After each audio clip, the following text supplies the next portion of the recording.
प्रिय मित्रों, समाज में मैं चारों तरफ जो घटित होता हुआ देख रहा हूँ, खास करके मेल फीमेल रिलेशनशिप में, मैं आंतरिक मन से बहुत उसके लिए दुखी हूँ। मैं तो जीवन के संदेह में हूँ, अपना जीवन जी चुका हूँ, लेकिन फिर भी आने वाली पीढ़ियों के लिए, आने वाले अपने डीएनए के लिए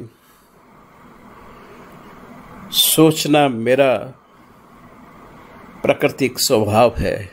मेरा ही नहीं, आप सबका प्राकृतिक स्वभाव है।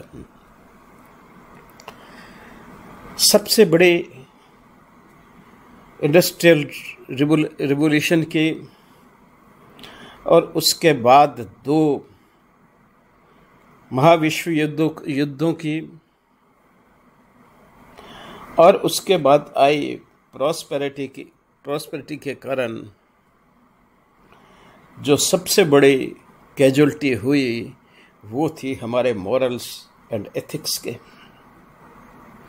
और उस मॉरल एथिक्स में भी जो एक पारिवारिक संस्था थी, दुनिया की सबसे पुरानी व्यवस्था, परिवार, फैमिली, वह एक विनाशकारी स्तर पर पहुंच गई। मैं बार बार कहता हूँ, यूएसए में तो शादी करने का मतलब ये है, सक्सेसफुल शादी मतलब कि आप 5 साल तक साथ में रह लिए। अगर आप 35 साल में 7 शादियाँ की तो कहाँ कितने बच्चे, कितने बाप, कितने माएँ और कितने स्टेप फादर्स और स्टेप मदर्स होंगे, ये सिर्फ एकमात्र कल्पना का विषय है। और अगर वहां का सबसे पैसे वाला आदमी, जिन्होंने दुनिया को एप्पल दिया, वह भी एक टूटे हुए परिवार की एक उपज हो करके जिया, अचीव किया और डेथ हो गई, उसके मन की मानसिकता क्या रही होगी, वो इसी से लगाया जा सकता है कि कभी वो इंडिया में कैंची बाबा के यहाँ रहा और कभी बुद्धिस्ट बना और कभी हिंदू बना और अंततः किस चीज़ से मरा ये किसी को मालूम नहीं। किस धर्म को मानते हुए अपना डिस्पोजल करवाया, यह एक सीक्रेट ही है। दुनिया के सबसे अधिक सक्सेसफुल व्यक्ति की यह कहानी है। यह कहानी ओबामा की भी है, जो प्रेसिडेंट बना यूएसए का, और न जाने कितने बड़े बड़े तथा कथित लोग समाज के स्तर में उठे और उन सब की कहानी वही है। वो होगी भी क्यों नहीं, जब एक सब्सटेंशियल समाज का हिस्सा वह टूटे हुए परिवारों की उपज है, टूटे हुए पति और पत्नी के संबंधों की उपज है, वह सिर्फ एक वासना की उपज है, तो इससे ज्यादा हम उम्मीद भी क्या कर पाएंगे। इसलिए मैंने सोचा फिर से उन भावों को जो प्राकृतिक रूप से है इंसान में, ये अप्राकृतिक व्यवहार है। जो प्राकृतिक व्यवहार इंसान का है, फेथफुलनेस, ये सारी प्रकृति कुछ नियमों पे आधारित है। वो नियम अपने नियंता के साथ में फेथफुल है, वो किसी भी हालत में बदलते नहीं। इस दुनिया का अगर कोई सार है तो वो फेथफुलनेस है। पृथ्वी सूरज के और चारों तरफ फेथफुली चक्कर लगा रही है। चंद्रमा, ग्रह जितने भी हैं, वो सब किसी न किसी के फेथफुल हैं। सारी दुनिया का आधार फेथफुलनेस है। ये सारा ब्रह्मांड, ये सारा सौरमंडल, यह सारा दूर दूर तक फैला, सुदूर तक फैला, जिसका हमें अभी पूरा ज्ञान भी नहीं है। ये तारामंडल, ये सारा विश्वास पे टिका है, फेथफुलनेस पे टिका है। विश्वास से भी ज्यादा वो फेथफुलनेस पे टिका है। हमारे यहाँ जब परिवार का जनन हुआ या आदमी और औरत का रिश्ता बना तो वो फेथफुल पे ही बना। आप बाइबल और कुरान को छोड़ दीजिए, बहुत बाद की, अभी अभी कल की बातें हैं। ये कोई बहुत प्राचीन बातें नहीं है। मानव का प्राचीन इतिहास तो इसी धरती पे है। ये सारा का सारा मध्य एशिया से लेकर के कन्याकुमारी और गुजरात से लेकर के बंगाल तक के बीच की जो धरती है उसमें है, आसाम में है, मणिपुर में है, नागालैंड में है। वो प्राचीन भावनाओं का केंद्र, प्राचीन विश्वासों का केंद्र, प्राचीन रूलों का केंद्र यह भारत है, ये सृष्टि है जहां से इन सब नियमों की उत्पत्ति हुई। इसीलिए अब तक कुछ 40-50% ये अभी बाकी हैं, शेष हैं इस तरह पे। बाकी जगह अगर 5 या 10% बचे हैं तो यहाँ पे अभी कम से कम 50% तो शेष बचे हुए भी है, और बाकी के भी जो हैं उनके सुधरने की पूरी पूरी उम्मीद है। अगर थोड़ा सा प्रयास किया जाए सरकार की तरफ से, गवर्नमेंट की तरफ से भी, टीचिंग इंस्टीट्यूशंस की तरफ से भी। ये साधु सन्यासी भी जो आज भ्रष्ट हो गए हैं, अपना रास्ता छोड़ चुके हैं, वो भी अगर सही से अपना काम शुरू करने तो अभी उम्मीद है, बहुत उम्मीद है। इसलिए मैं 18 कारण आप लोगों को देना चाहता हूं जो फेथफुल पति और पत्नी के बीच में अगर रहेंगे तो यह समाज फिर उस स्थिति पे पहुंच जाएगा, उच्चतम स्थिति पे पहुंच जाएगा जहां की ये कभी था। पहला, to love and getting love in reciprocation is basic human instinct. इंसान का बेसिक ह्यूमन इंस्टिंक्ट है प्यार करना और बदले में प्यार लेना और प्यार देना। ये प्यार का आदान प्रदान ही इस धरती का आधार है, जिसको हम एम्पैथी के नाम से भी जानते हैं। दूसरों के प्रति संवेदनशील होना भी एक तरह का प्यार है, ममता है। सो लव या एम्पैथी ये इस विश्व का आधार है। इसी पे सब जननी खड़ी है। इसी से मेल फीमेल फूलों के आदान प्रकृति चल रही है, आदान प्रदान से प्रकृति चल रही है। इंसानों के, औरत और आदमी के आदान प्रदान पे यह सृष्टि चल रही है, और दुनिया का हर चीज जो प्रोपोगेट कर रही है इसी सिद्धांत में कर रही है। और इस सिद्धांत में सबसे बड़ी बात है फेथफुलनेस। गुलाब के फूल के पोलन कभी गोभी के फूल को फर्टिलाइज नहीं करेंगे।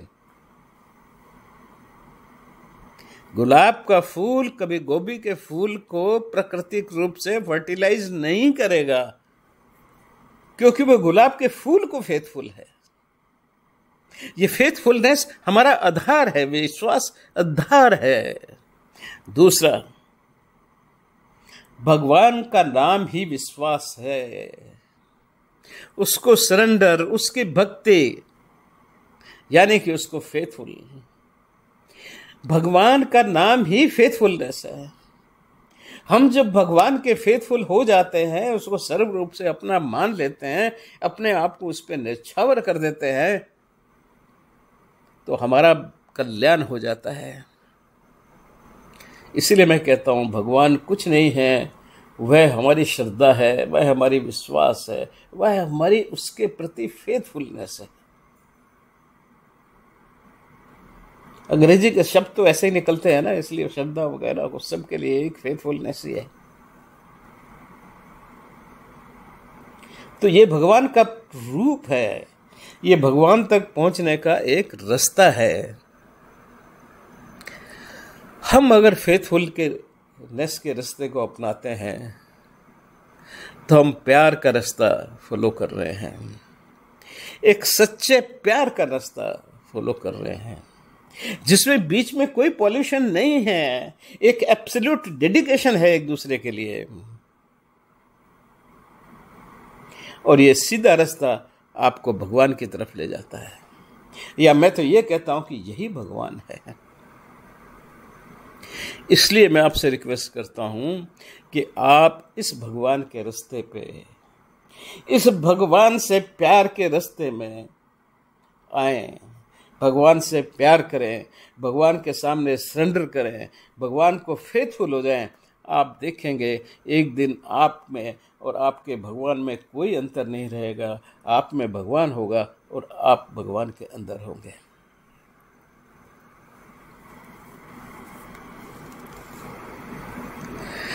जब तक एक इंसान, एक आदमी और एक औरत एक दूसरे के लिए फेथफुल थे इस दुनिया में, तो इस दुनिया में venereal disease, sexually transmitted diseases जिनको कहते हैं, एसटीडी कहते हैं, ये नहीं थी। न ही एड्स थी, न ही एचआईवी थी, और न ही वो जितने वायरस सेक्सुअल एक्टिविटी से फैलते हैं वो थे। न ही कोई इलिजिटिमेट चिल्ड्रन था, न ही कोई बिना बाप का बच्चा था, न ही किसी तरह किसी भी जननांग की बीमारियां थीं, और व्यक्ति एक बहुत स्वच्छ सुंदर जीवन जी रहा था। ये सब बीमारियां जिनको वेनेरियल डिजीज कहते हैं, ये सारी अनफेथफुलनेस का तरीका था। कहते हैं जो सिफिलिस की बीमारी है, जो इसी अनफेथफुल से आती है, उसको भारत में कोलंबस लाया। गनोरिया और सिफिलिस की दो बीमारियां जो हिंदुस्तान में हैं, उनको हिंदुस्तान में पहले नहीं होती थी कोलंबस के आने से पहले। ये दोनों बीमारियां कोलंबस अफ्रीका से लेकर के आया। उसने इनको अफ्रीका में पाया और वो उनको यहाँ लेकर के आया, और यहाँ पे उन्होंने यहाँ की वुमेन को ये ट्रांसफ़र किया और वुमेन से आदमी में ट्रांसफ़र हुई। यानी कि हमारे यहाँ जितनी वेनेरियल डिजीज हैं प्राय वो बाहर के लोग ले गए हैं, क्योंकि हमारा स्वभाव तो ऐसा था कि कोई बीमारियां होने का है नहीं। वो अफ्रीका से आई हैं, और ये सब अनफेथफुलनेस ऑफ यूरोपियन पीपुल का नतीजा था। Being unfaithful, you destroy the every institution of love and trust called marriage. शादी, मैरिज इंसान का सबसे बड़ा आविष्कार है। शादी मानव सभ्यता का सबसे बड़ा आविष्कार है, और इस आविष्कार का अंत अब इस स्थिति में जाकर के अनफेथफुलनेस के कारण होता हुआ नजर साफ आ रहा है। इसको रोको, अब भी समय है, ये रुक सकता है अगर आप इसको रोकना चाहते हैं। दुनिया का अगर कोई सबसे बड़ा क्राइम है मानव समाज ने बहुत शुरू से उसको एडल्ट्री माना, और मुझे आश्चर्य है अब कानून भी उसको एडल्ट्री को खत्म करने में लगा है। ये हमारी कमजोरी, मानसिक कमजोरी का द्योतक है। ये हमारी मानसिक, एथिकल, मॉरल एवं जुडिशियल माइंड की कमजोरी का द्योतक है कि हम समाज और समाज की व्यवस्था की वास्तविक गुणों को, आधारों को समझने में असफल हो गए हैं, या यूं कह दीजिए कि असफल लोगों ने समाज में इतना गंद मचा दिया, इतनी गंदगी मचा दी हर क्षेत्र में कि हमें गंदगी ही अच्छी लगने लगी। इतना गंद मचाया है, इतना गंद मचा है कि अब लोगों को वो गंद ही अच्छा लगने लगा। मक्खी जाकर किस बैठते हैं? विस्टा पे। मधुमक्खी जाके फूलों पे। हम मक्खी बनते जा रहे हैं, फूलों की सुगंध छोड़ के विस्टा पे बैठने जा रहे हैं।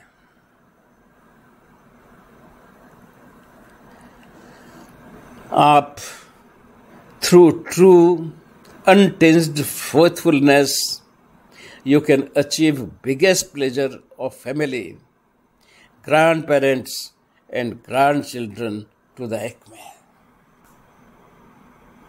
दुनिया का सबसे बड़ा आनंद स्वयं के होने का है। मैं हूं, यह मेरा सबसे बड़ा आनंद है। मेरे बच्चे हैं, वो मेरा दूसरा सबसे बड़ा आनंद है। मेरे पुत्र हैं, वो मेरा उससे ज्यादा बड़ा आनंद है। और मेरे परपोत्र हैं, ये मेरा सबसे बड़ा आनंद है। स्वयं के होने से भी आनंद हो गया, क्योंकि मैं तो चला जाऊंगा, मेरी निशानियां बाकी रहेंगी। इस आनंद को सर्वाधिक है इस पृथ्वी में, कि जेनेसिस ही इस दुनिया का मेन सार जब है, शिव ही जब इस दुनिया का मेन सार है, वो सार्वभौम है, तो फिर बंधुओं आप उसको छोड़ करके उस गंदगी की जिंदगी में क्यों प्रवेश कर रहे हैं, जिसमें आपको अपनी प्रोजनी देखने का मौका ही नहीं मिलेगा। अगर मौका मिलेगा तो मिलने का नहीं मिलेगा, और मिलने का मिला तो एक खटाव के साथ, दुराव के साथ में, नफरत के साथ में मिलेगा। क्योंकि आपके कई वैरायटी जो पोते हो जाएंगे, कुछ निग्रो होंगे, कुछ येलो रेस के होंगे, कुछ वाइट रेस के होंगे, कुछ तुम्हारी रेस के होंगे। क्या होगा उस इंसानियत का? क्या होगा उस समाज का? जरा कल्पना करके देखें तो सही।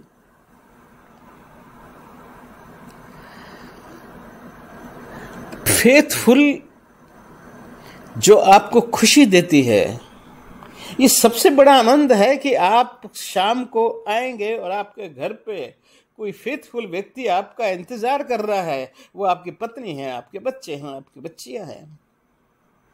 इससे बड़ा दुनिया का आनंद मैंने महसूस नहीं किया है। और अगर ये किसी दिन आपका विश्वास टूट जाता है तो आप कहां खड़े होंगे? जरा सोचें। आपको पता चले कि आपकी कितनी भ्रष्ट थी। आपके बच्चे बच्चियां जिनको आपने जिंदगी भर प्यार किया, जिनके लिए सब कुछ लुटाया, उसकी जो सोर्स था, जिसकी फेथफुलनेस पे आप जिंदा थे, वो कभी आपको फेथफुल थी ही नहीं। आपके दुख के, आपके कष्ट का, आपकी एग्जिस्टेंस का मतलब ही समाप्त हो जाएगा। इसलिए हर औरत का, हर आदमी का एक दूसरे के लिए फेथफुल होना, यह एक नेचुरल इंस्टिंक्ट है, नेचुरल बात है, और इसी नेचुरलिटी पे चलना चाहिए। अन्यथा यह समाज का विघटन कर देगा। और ये फेथफुलनेस आपको पारिवारिक खुशी, आनंद प्यार, बीइंग लव्ड, आपको लोग प्यार कर रहे हैं, सारा परिवार। और सबसे आसान तरीका है भगवान को रियलाइज करने का। भगवान जब प्यार का ही नाम है, तो आपको सारा प्यार, ये शुद्ध प्यार, शुद्ध प्यार, फेथफुल प्यार आपको अपने परिवार से मिल रहा है, तो आपको और क्या चाहिए?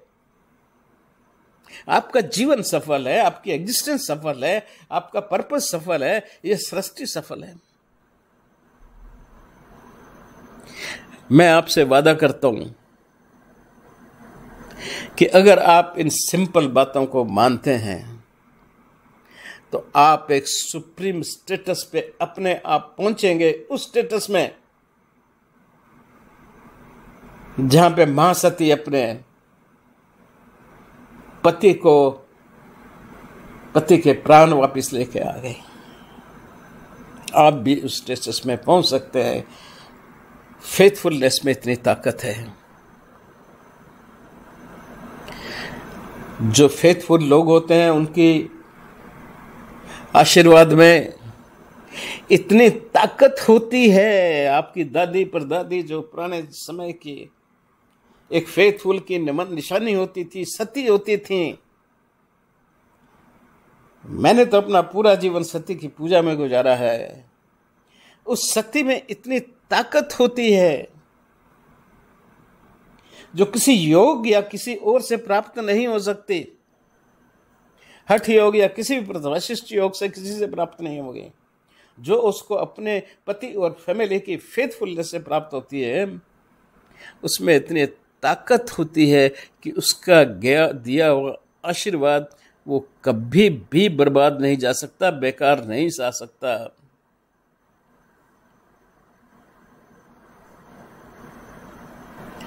और वो अगर किसी बच्चे को या एक चलते हुए किसी आदमी को भी आशीर्वाद दे देंगी, तो उसका जीवन साकार हो जाएगा। राम कृष्ण शिवा ये सब इस पावर के कंप्लीमेंट्री पावर है। इस फेथफुलनेस के वो एक बहुत बड़े कंप्लीमेंट्री पावर है। राम भक्तों के हैं, शिव भक्तों के हैं, कृष्ण भक्तों के हैं। भक्ति यानी फेथफुलनेस। अरे भाई, आप मूर्ति तो रखो राम की और मन में पूजा करो रावण की, तो नहीं काम बनेगा। फेथफुलनेस होना पड़ेगा। आप जो उनको रखा है उसी को करना पड़ेगा। सो फेथफुलनेस एक बहुत बड़ी ग्रेटनेस क्वालिटी है ह्यूमन बीइंग के। जो आदमी, जो स्पाउस आपस में एक दूसरे का सम्मान करते हैं, एक दूसरे को फेथफुल रहते हैं, वो दोनों के दोनों इस समाज में सबसे ज्यादा रेस्पेक्टफुल, रेवर्ड बन जाते हैं और सभी उनकी तरफ सम्मान की दृष्टि से देखते हैं। अगर फेथफुल का आपने एग्जाम्पल देखना तो रानी हांडी का देखिए। जब उनके पति लड़ने के लिए जा रहे थे, उनकी उसी दिन शादी हुई थी। उन्होंने घूंघट उठाया था और घूंघट उठाते ही उनको रण में जाना पड़ा था। रानी हांडी ने सोचा कि मेरे पति रण में जा रहे हैं, इनका ध्यान तो मेरी तरफ अटका रहेगा। यह राजपूत हैं, शूरवीर हैं, ये लड़ाई में अपना रास्ता भटक जाएंगे। उन्होंने उनको रोका कि मैंने तुम्हें गिफ्ट देनी है, और गिफ्ट में अपना सर काट के उनको दे दिया। कारण था ये फेथफुलनेस का। मेरा पति युद्ध में लड़ने जा रहा है, वो विजयी होकर आना चाहिए, और मेरा लोभ अगर उसको रोक रहा है तो मुझे अपने आप को सेक्रीफाइस करके उनको सही रास्ते पर लाना चाहिए। ये फेथफुलनेस है। ये फेथफुल का एक एक्सट्रीम एग्जाम्पल है। और हिंदुस्तान तो भरा पड़ा है, हल्दी घाटी चले जाओ, आज तक की वहां राख वहीं पड़ी है, जाके उसको मस्तक पे लगाओ और अपनी संस्कृति को पूरा जगाओ। इस अनफ्लिंचिंग ट्रूथफुलनेस जो हजारों रानियों ने अपना आत्मदाह करके और अपने राजपूत ट्रेडिशंस को निभाते हुए सती हुई, सेल्फ इमोलेशन किया, to save their, to show their faithfulness to their husbands, to the society, to the family and to the entire race. ये एक अल्टीमेट सेक्रीफाइस था फेथफुलनेस का। मुझे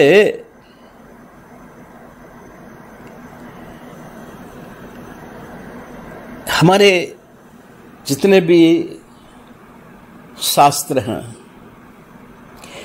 जितने भी शास्त्र हैं, वो एक ही चीज की बात करते हैं, चर्चा करते हैं कि दुनिया में सबसे बड़ा सच और सबसे बड़ा धर्म और सबसे बड़ा कर्तव्य और सबसे बड़ी भक्ति और सबसे बड़ी भगवान की सेवा एक स्पाउस का दूसरे स्पाउस के प्रति फेथफुल होने से ज्यादा कुछ भी नहीं है। ये सब जो फेथफुल है अपने परिवार के लिए, अपनी वाइफ के लिए, और वाइफ फेथफुल है हस्बैंड के लिए, वह श्रेष्ठतम से श्रेष्ठतम स्थान को प्राप्त कर लेते हैं इस दुनिया में। ऐसा हमारा जो प्राचीन स्क्रिप्चर है, ग्रंथ हैं, वो कहते हैं। ये 18 सत्य अगर आप जीवन में फॉलो करेंगे तो आप ही का जीवन नहीं, आपके चारों तरफ का जीवन भी श्रेष्ठ हो जाएगा, आनंदमय हो जाएगा। हे प्रभु, यह आनंदमयता इस भारत में जल्दी आए, ऐसी मेरी याचना है। धन्यवाद।